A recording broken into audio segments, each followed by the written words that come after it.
ಬರೀ ಮೋದಿ ಮೋದಿ ಅನ್ಕೊಂಡು ಎಲೆಕ್ಷನ್ ಮಾಡ್ತೀರಾ ಅಥವಾ ನೀವು 5 ವರ್ಷ ಏನು ಮಾಡಿದ್ರಿ ಅನ್ನೋದು ಹೇಳ್ತೀರಾ?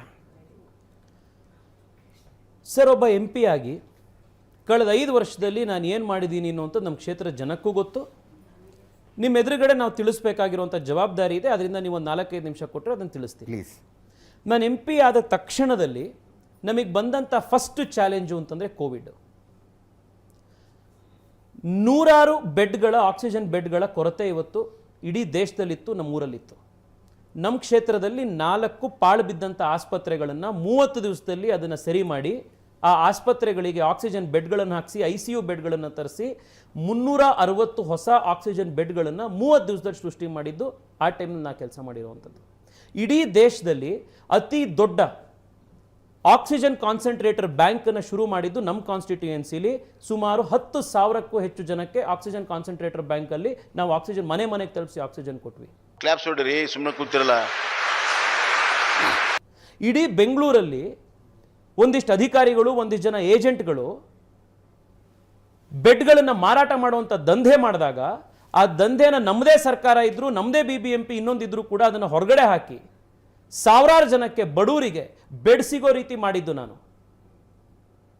ಕೋವಿಡ್ ನಂತರದಲ್ಲಿ ನಮ್ಮ ಕ್ಷೇತ್ರದಲ್ಲಿ ಬಹಳ ದೊಡ್ಡ ಸಂಖ್ಯೆಯಲ್ಲಿ ಬಡ ಜನ ಇದ್ದಾರೆ, ವಯಸ್ಸಾದವರು ಇದ್ದಾರೆ ಅಂತ ಹೇಳಿ 14 ಇದ್ದಂಥ ಜನೌಷಧಿ ಕೇಂದ್ರವನ್ನು 132 ಜನೌಷಧಿ ಕೇಂದ್ರಕ್ಕೆ ಏರಿಸಿ ಪ್ರತಿ ವಾರ್ಡಿಗೂ 2 ಜನೌಷಧಿ ಕೇಂದ್ರ ಇರೋ ರೀತಿ ಮಾಡಿದ್ದು ಕಳೆದ 5 ವರ್ಷದಲ್ಲಿ ನಾನು.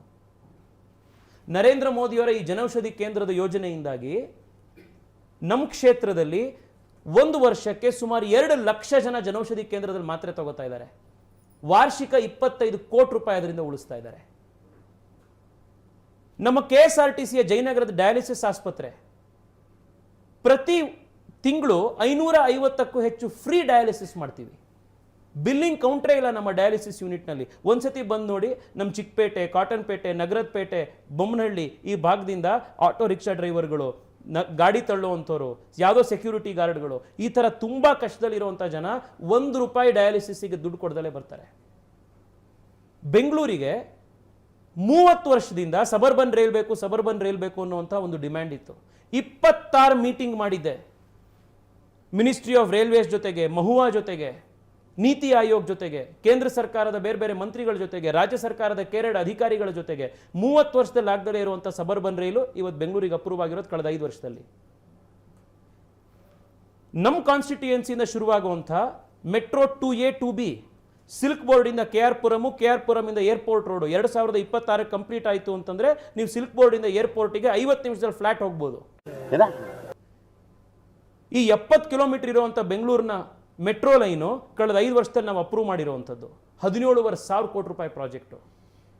ನಮ್ಮ ಕಾನ್ಸ್ಟಿಟ್ಯೂಯೆನ್ಸಿಯ RV ರೋಡಿಂದ ಬೊಮ್ಮಸಂದ್ರಕ್ಕೆ ಹೋಗುವಂಥ ಯೆಲ್ಲೋ ಲೈನ್ ಮೆಟ್ರೋ ಮಾರ್ಚ್ 6ನೇ ತಾರೀಕಿಗೆ ಅದರ ಟೆಸ್ಟಿಂಗ್ ಶುರುವಾಗುತ್ತೆ. ಕಂಪ್ಲೀಟ್ ಆದಮೇಲೆ 8 ಲಕ್ಷ ಜನ ಅದರಲ್ಲಿ ಓಡಾಡ್ತಾರೆ. 2016ನೇ ಇಸ್ವಿ ನಂತರ ಆ ಪ್ರಾಜೆಕ್ಟ್ ಸ್ಟ್ರಕ್ ಆಗಿತ್ತು. ಕೇಂದ್ರ ಸರ್ಕಾರ, ರಾಜ್ಯ ಸರ್ಕಾರ, BMRCL ಇದೆಲ್ಲದರ ಸಮನ್ವಯ ಮಾಡಿ ಚೈನಾಯಿಂದ ಅದಕ್ಕೆ ಬೇಕಾಗಿರುವಂಥ ಇಂಜಿನಿಯರ್ಸ್ಗಳನ್ನು ಇಲ್ಲಿಗೆ ಕರ್ಕೊಂಬರೋದಕ್ಕೆ ವೀಸಾ ವ್ಯವಸ್ಥೆಗಳನ್ನು ಮಾಡಿ ರೆಡಿಮೇಡ್ ಟ್ರೈನ್ ಸೆಟ್ಗಳನ್ನು ಚೈನಾಯಿಂದ ಇಲ್ಲಿಗೆ ತೆಗೆದುಕೊಂಡು ಬಂದು ಕಲ್ಕತ್ತಾಗೆ ಹೋಗಿ ಟೀಟಾಗರ್ನಲ್ಲಿ ಯಾವ ರೀತಿ ಪ್ರೊಡಕ್ಷನ್ ಆಗ್ತಾ ಇದೆ ಅನ್ನುವಂಥ ಇನ್ಸ್ಪೆಕ್ಷನ್ಗಳನ್ನು ಮಾಡಿ ಬೆಂಗಳೂರಿಗೆ ಎಲ್ಲ ರೀತಿಯಲ್ಲೂ ಕೂಡ ಮೆಟ್ರೋಗೆ 226 ಟ್ರೈನ್ಗಳು ಬೆಂಗಳೂರಿಗೆ ಕರೆಕ್ಟ್ ಟೈಮಿಗೆ ತಯಾರಾಗೋದಕ್ಕೆ ವ್ಯವಸ್ಥೆ ಮಾಡಿದ್ದು ಕಳೆದ 5 ವರ್ಷದಲ್ಲಿ ನಾನು. ಬೆಂಗಳೂರಿನ BMTCಗೆ ಕೇಂದ್ರ ಸರ್ಕಾರದ ಫೇಮ್ ಸ್ಕೀಮ್ನ ಕೆಳಗಡೆ 1500 ಎಲೆಕ್ಟ್ರಿಕ್ ಬಸ್ಗಳು ಕಳೆದ 5 ವರ್ಷದಲ್ಲಿ ನರೇಂದ್ರ ಮೋದಿ ಸರ್ಕಾರ ಕೊಟ್ಟಿರುವಂಥದ್ದು. ಯಾರು ಹೇಳಿದ್ರು ನಿಮಗೆ? ಅವನು ಹೇಳ್ತಾನೆ. ಬೆಂಗಳೂರಿಗೆ 6,500 ಕೋಟಿ ರೂಪಾಯಿಯಲ್ಲಿ ಕೆಂಪೇಗೌಡ ಇಂಟರ್ನ್ಯಾಷನಲ್ ಏರ್ಪೋರ್ಟ್ ಟರ್ಮಿನಲ್ 2 ಕಳೆದ 5 ವರ್ಷದಲ್ಲಿ ಬಂದಿರುವಂಥದ್ದು. ನಾನು ಸ್ಕೂಲಲ್ಲಿದ್ದಾಗಿಂದ SM ಕೃಷ್ಣ ಅವರು ಮುಖ್ಯಮಂತ್ರಿ ಆದಾಗಿಂದ ಕೂಡ ಬೆಂಗಳೂರಿಗೆ US ಕಾನ್ಸುಲೇಟ್ ಬರಬೇಕು ಅನ್ನುವಂಥ ಡಿಮ್ಯಾಂಡ್ ಇತ್ತು. ಎಷ್ಟು ಜನ CM ಬಂದರು, ಎಷ್ಟು ಜನ MP ಬಂದರು, ಎಷ್ಟು ಜನ ಮಿನಿಸ್ಟ್ರಿಗಳು ಬಂದರು, ಎಷ್ಟು ಜನ ಪ್ರೈಮ್ ಮಿನಿಸ್ಟರ್ಗಳು ಬಂದೋದ್ರು SM ಕೃಷ್ಣ ಅವರಿಂದ. ಈ ಕಾಲದಲ್ಲಿ ಕಾಂಗ್ರೆಸ್ನವ್ರು 10 ವರ್ಷ ಆಳಿದ್ರು. ಇವತ್ತು ಬೆಂಗಳೂರಿಗೆ US ಕಾನ್ಸುಲೇಟು ಇವತ್ತು ಬೆಂಗಳೂರಿಗೆ ಬಂದಿದ್ರೆ ಬೆಂಗಳೂರಿಗೆ ಅದು ಅಪ್ರೂವಲ್ ಆಗಿತ್ತು ಅಂದರೆ ಕಳೆದ 5 ವರ್ಷದಲ್ಲಿ ನಮ್ಮೆಲ್ಲರ ಪ್ರಯತ್ನದಿಂದ ನರೇಂದ್ರ ಮೋದಿ ಸರ್ಕಾರದಿಂದ ಬಂದಿರುವಂಥದ್ದು. 2-3 ದಿವಸದಿಂದ, ಒಂದು ನಿಮಿಷ, 2-3 ದಿವಸದ ಹಿಂದೆ NIA Rameshwaram cafe bomb blast ಆಗಿದ ತಕ್ಷಣನೇ ಕರ್ನಾಟಕದ ಪೊಲೀಸ್ನವ್ರು ಎಷ್ಟು ಸ್ಪೀಡ್ ಆಗಿ ಅಲ್ಲಿ ತಲುಪಿದ್ರೋ ಅಷ್ಟೇ ಸ್ಪೀಡ್ ಆಗಿ NIA ಅವ್ರು ತಲುಪಿದ್ರು. ಬೆಂಗಳೂರಿಗೆ NIA ಬರಬೇಕು ಅಂತ ಹೇಳಿ ಅಮಿತ್ ಶಾ ಅವ್ರ ಹತ್ರ ಹೋಗಿ DJ ಹಳ್ಳಿ KJ ಹಳ್ಳಿ ರೈಟ್ಸ್ಗಳಾದ್ಮೇಲೆ ಬೆಂಗಳೂರಿಗೆ NIA ತರಬೇಕು, ಬೆಂಗಳೂರು ಇಡೀ ದಕ್ಷಿಣ ಭಾರತದ ಒಂದು ಆರ್ಥಿಕ ಒಂದು ಕೇಂದ್ರ ಬಿಂದು, it is epicentre of economic activity, ಬೆಂಗಳೂರಿಗೆ NIA ಬರಬೇಕು ಅಂತ NIA ಬೆಂಗಳೂರಿಗೆ ತೆಗೆದುಕೊಂಡು ಬಂದಿದ್ಯಾರು?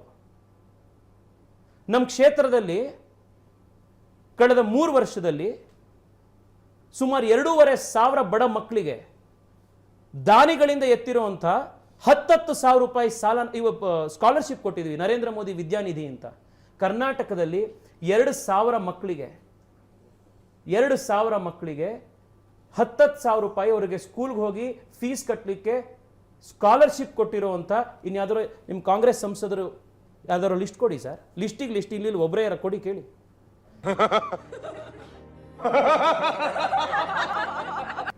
ಎರಡನೇದು, ನಮ್ಮ ಕ್ಷೇತ್ರದಲ್ಲಿ ಸರ್ ಪ್ರಧಾನ ಮಂತ್ರಿ ಆವಾಸ್ ಯೋಜನೆ ಅಡಿ 14,000 ಮನೆ ಕಟ್ಟಿದೆ. 14,000 ಮನೆ. MP ಆದಾಗಿಂದ ಇವತ್ತಿನ ತನಕ ನಮ್ಮ ಆಫೀಸಲ್ಲಿ ನಿರಂತರವಾಗಿ ಆಯುಷ್ಮಾನ್ ಭಾರತ್ ಕಾರ್ಡ್ನ ನಾವು ರಿಜಿಸ್ಟ್ರೇಷನ್ ಮಾಡಿಸಿದ್ದೀವಿ. ಅಜಿತ್, 1.5 ಲಕ್ಷ ಜನ ನಮ್ಮ ಕಾನ್ಸ್ಟಿಟ್ಯೂಯೆನ್ಸಿಲಿ ಆಯುಷ್ಮಾನ್ ಭಾರತ್ ಕಾರ್ಡ್ ಇಟ್ಕೊಂಡಿರುವಂಥ ಜನ ಇದ್ದಾರೆ. 1.5 ಲಕ್ಷ ಜನ. 436 ಕೋಟಿ ರೂಪಾಯಿ ಟೋಟಲ್ ಕ್ವಾಂಟಮ್ ಆಫ್ ಟ್ರೀಟ್ಮೆಂಟ್. ಕಳೆದ 5 ವರ್ಷದಲ್ಲಿ 400 ಕೋಟಿ ರೂಪಾಯಿ ಟ್ರೀಟ್ಮೆಂಟ್ ಆಯುಷ್ಮಾನ್ ಭಾರತ್ ಯೋಜನೆಯಲ್ಲಿ ನಮ್ಮ ಕ್ಷೇತ್ರ ಜನಕ್ಕೆ ಸಿಕ್ಕಿದೆ. ನಮ್ಮ ಕ್ಷೇತ್ರದ ಬೀದಿ ಬದಿ ವ್ಯಾಪಾರಿಗಳಿಗೂ ಕೂಡ ನರೇಂದ್ರ ಮೋದಿ ಅವರು ಪ್ರಧಾನ ಮಂತ್ರಿ ಸ್ವನಿಧಿ ಯೋಜನೆಯಡಿ ಸಾಲ ಕೊಟ್ಟಿದ್ದಾರೆ. 10,000 ರೂಪಾಯಿ ಸಾಲ 44,000 ಜನಕ್ಕೆ. ಬರೀ ಬೆಂಗಳೂರು ಸೌತಲ್ಲಿ ಕಳೆದ 2 ವರ್ಷದಲ್ಲಿ 44,000 ಬೀದಿ ಬದಿ ವ್ಯಾಪಾರಿಗಳೇ ನಾವು 10,000 ರೂಪಾಯಿ ಸಾಲ ಕೊಟ್ಟಿದ್ದೀವಿ. ಕಾಂಗ್ರೆಸ್ ಅಧಿಕಾರದಲ್ಲಿದ್ದಾಗ ಬಡವರಿಗೆ ಬ್ಯಾಂಕ್ ಒಳಗೆ ಎಂಟ್ರಿನೇ ಇರ್ತಿರ್ಲಿಲ್ಲ. ಇವತ್ತು ಬ್ಯಾಂಕ್ನ ಮ್ಯಾನೇಜರು ಮತ್ತೊಬ್ಬರು ರಸ್ತೆಗೆ ಹೋಗಿ ಬಡವರನ್ನು ಹುಡುಕಿ ಇವತ್ತು ಗ್ಯಾರಂಟಿ ಇಲ್ದಲೆ ಇನ್ನೊಂದು ಕೊಲ್ಯಾಟರಲ್ ಇಲ್ದಲೆ ಸಾಲ ಕೊಡ್ತಾ ಇದ್ದಾರೆ. ಪ್ರತಿ ತಿಂಗಳು ನಮ್ಮ ಆಫೀಸಿಗೆ ನೀವು ನಿಮ್ಮ ಕ್ಯಾಮ್ರಾದವ್ರನ್ನ ಮತ್ತೆ ಕಾಂಗ್ರೆಸ್ ಕಾರ್ಯಕರ್ತರನ್ನ ಪ್ರತಿ ತಿಂಗಳು ನಮ್ಮ ಆಫೀಸ್ನ ಪ್ರತಿ ತಿಂಗಳು 23ನೇ ತಾರೀಕಿಗೆ ಕಳಿಸಿ. ನಮ್ಮ ಕ್ಷೇತ್ರದ ಕಾರ್ಯಕರ್ತರಿಗೆ ಗೊತ್ತು. ಪ್ರತಿ 23ನೇ ತಾರೀಕು ನನ್ನ ಆಫೀಸ್ನಲ್ಲಿ ಸುಮಾರು 1,000 ಜನ ಬಡವರಿಗೆ ಪ್ರತಿ ತಿಂಗಳು 5,000 ರೂಪಾಯಿವರೆಗೆ ನಾವು ಉಚಿತವಾದಂಥ ಮಾತ್ರೆ ಕೊಡ್ತೀವಿ. ಇಲ್ಲಿ ತನಕ ಕಳೆದ 1.5 ವರ್ಷದಲ್ಲಿ 1,60,00,000 ರೂಪಾಯಿ ದಾನಿಗಳಿಂದ ಸಪೋರ್ಟ್ ಮಾಡಿರುವಂಥ ಪ್ರಾಜೆಕ್ಟ್ ಇದು. ಬರೀ ಮಾತ್ರೆ ಕೊಟ್ಟಿದ್ದೀವಿ. ಅಷ್ಟೇ ಅಲ್ಲ ಅಜಿತ್, 1 ನಿಮಿಷ, ನೀವು ಏನು ಮಾಡಿದ್ದೀರಿ MP ಆಗಿ ಅಂತ ಕೇಳಿದ್ರಲ್ಲ, ನಮ್ಮ ಕಾನ್ಸ್ಟಿಟ್ಯೂಯೆನ್ಸಿಯಲ್ಲಿ ಮಂತ್ರಿ ಸೆರೆನಿಟಿ ಅಂತ ಒಂದು ಅಪಾರ್ಟ್ಮೆಂಟ್ ಇದೆ. ದಯವಿಟ್ಟು ಹೋಗಿ ಅವ್ರನ್ನ ಒಂದ್ಸತಿ ಕೇಳಿ. 2012ನೇ ಇಸ್ವಿಲಿ ಬಿಲ್ಡರು ಸುಮಾರು 1,500-1,800 ಮನೆಗಳಿಂದ 80 ಲಕ್ಷದಿಂದ 2 ಕೋಟಿ ರೂಪಾಯಿ ದುಡ್ಡು ಇಸ್ಕೊಂಡಿದ್ರು. 2020ನೇ ಇಸ್ವಿ ಆದರೂ ಕೂಡ ದುಡ್ಡು ಕೊಟ್ಟಿರಲಿಲ್ಲ, ಮನೆ ಕಟ್ಕೊಟ್ಟಿರಲಿಲ್ಲ. ಒಂದು ದಿವಸ ರಾತ್ರಿ 300-400 ಜನ ನಮ್ಮ ಮನೆಗೆ ಬಂದು ಇದಕ್ಕೆ ಸಹಾಯ ಮಾಡಿ ಅಂತ ಕೇಳಿದ್ರು. ಅವ್ರ ಮೇಲೆ ಆಗಬೇಕಾದಂಥ ಕಾನೂನು ಕ್ರಮ ತೆಗೆಸ್ಕೊಂಡ್ವಿ. ಅವ್ರ ಮೇಲೆ ಏನೇನೆಲ್ಲ ಆ್ಯಕ್ಷನ್ ಆಗಬೇಕಿತ್ತ ಆ್ಯಕ್ಷನ್ ಆಯಿತು. SBIನಿಂದ 1,000 ಕೋಟಿ ದುಡ್ಡನ್ನ ಇಲ್ಲಿಗೆ ರಿಲೀಸ್ ಮಾಡಿಸಿ 2020ರಲ್ಲಿ ಭೂಮಿ ಪೂಜೆ ಮಾಡಿಸಿ 2023 3-4 ತಿಂಗಳ ಹಿಂದೆ ಹೋದ ವರ್ಷ 3,000 ಮನೆಗಳಿಗೆ ಗೃಹ ಪ್ರವೇಶ ನಾವೇ ಹೋಗಿ ಮಾಡಿ ಬಂದಿದ್ದೀನಿ. ನಮ್ಮ ಕ್ಷೇತ್ರದಲ್ಲಿ ಗುರು ರಾಘವೇಂದ್ರ ಅಂತ ಒಂದು ಬ್ಯಾಂಕ್ ಇತ್ತು. 2,000 ಕೋಟಿ ರೂಪಾಯಿಯಲ್ಲಿ ಆ ಬ್ಯಾಂಕ್ ಲಾಸ್ ಆಯಿತು. ಕೇಳಿಸ್ಕೊಳ್ಳಿ ಸರ್, ಪ್ರಶ್ನೆ ಕೇಳಿದೀವಿ ಅಂದ್ಮೇಲೆ ಉತ್ತರ ಕೇಳಕ್ಕೂನು ಅದಕ್ಕೊಂದು ಅಂಡ್ ಮತ್ತೆ ಹೇಳ್ತಾ ಇದ್ದೀನಿ, ಉತ್ತರ ಕೊಡುವಾಗ ದಯವಿಟ್ಟು ಮಧ್ಯದಲ್ಲಿ ಯಾರು ಮಾತಾಡಿದ್ರೆ ನನಗೆ ಭಯಂಕರ ಕೋಪ ಬರುತ್ತೆ. ದಯವಿಟ್ಟು ನನ್ನ ಪೇಷನ್ಸ್ ಚೆಕ್ ಮಾಡಬೇಡಿ. ಅರ್ಥ ಆಯ್ತು ಅನ್ಸುತ್ತೆ. 2,000 ಕೋಟಿ ರೂಪಾಯಿ ಹಗರಣ ಆಗಿ 42,000 ಜನ ಅವ್ರು ಇಟ್ಟಂಥ ದುಡ್ಡು ಅದರಲ್ಲಿ ಲಾಸ್ ಆಗಿತ್ತು. ಎಲ್ಲ ಮಿಡಲ್ ಕ್ಲಾಸ್ ಜನ, ಎಲ್ಲ ಸೀನಿಯರ್ ಸಿಟಿಸನ್ಸು. 0.5% ಇಂಟ್ರೆಸ್ಟ್ ಜಾಸ್ತಿ ಬರುತ್ತೆ ಅಂತ ದುಡ್ಡು ಇಟ್ಟಿದ್ರು.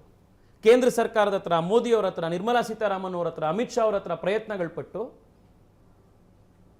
42,000 ಜನರಲ್ಲಿ 36,000 ಜನಕ್ಕೆ ಅವ್ರು ಇಟ್ಟಂಥ ದುಡ್ಡು 788 ಕೋಟಿ ರೂಪಾಯಿ ಅವ್ರು ಇಟ್ಟಂಥ ಅಷ್ಟು ಅಮೌಂಟ್ ವಾಪಸ್ ಬಂದಿದೆ ಅಷ್ಟೇ.